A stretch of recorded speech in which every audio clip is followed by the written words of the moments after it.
Isang babaeng inmate o preso sa Abra Provincial Jail ang ginasa umano ng isang dating jail guard. Pinaghahanap ngayon ang sospek, samantala na-aresto naman ang isa pang jail guard na kasabwat umano ng sospek. Nakatutok si Bridget Mayo ng GMA Ilocos. Hindi mapigilang umiyak ni Presi, isang preso sa Abra Provincial Jail, nang ikwento sa GMA News ang masaklap na sinapit niya sa loob ng piitan kahapon.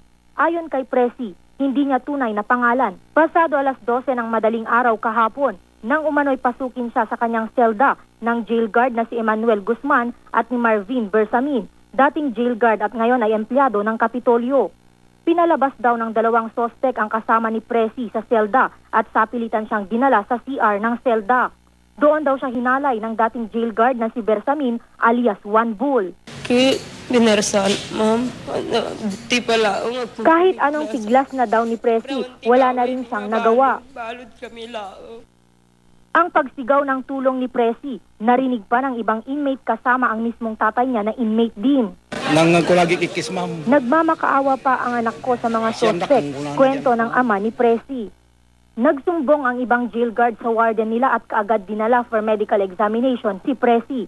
Sakto namang isang tawag ang natanggap ng GMA News mula sa kamag-anak ng isa sa mga preso. Nang aming tanungin ang Bangged PNP, wala pa raw silang report na natatanggap mula sa provincial jail.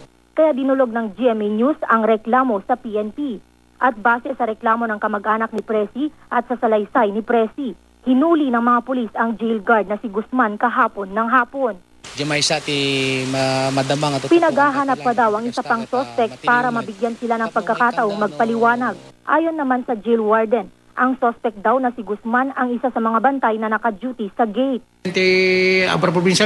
Ayon sa jail warden, kung totoo ang aligasyon, hindi nila kukonsintihin ang ginawa ng bantay at pananagutin ito sa kanyang kasalanan.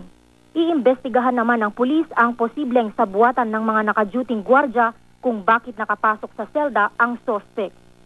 Bridget Mayor, Nakatutok, 24 Oras.